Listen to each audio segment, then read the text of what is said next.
ఇక రెండవదిగా ఏమంటున్నాడు? అన్నదమ్ములను, యవ్వనులను, తల్లులు ఎంతో మంది వస్తారు కదా! తల్లులను, వృద్ధ స్త్రీలను, అక్కచెల్లెళ్ళని పూర్ణ పవిత్రతతో యవ్వనస్తులను హెచ్చరించుము. నువ్వు హెచ్చరించేటప్పుడు హెచ్చరించు, ఖండించు, గద్దించు, బుద్ధి చెప్పు. కానీ నీ హృదయంలో ఏముండాలి? పవిత్రత.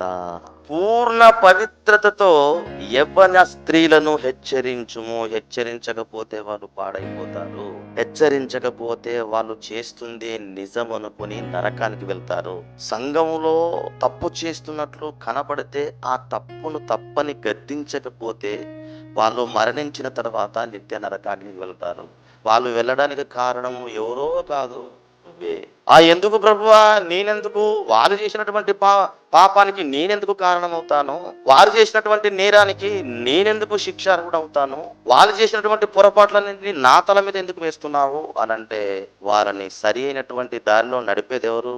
నువ్వే కదా బోధకుడివి, నువ్వే కదా సేవకుడివి, నీవే కదా సరి అయినటువంటి మార్గంలో నడిపించేవాడి అని అంటున్నాడు దేవుడు. ఆలోచించండి.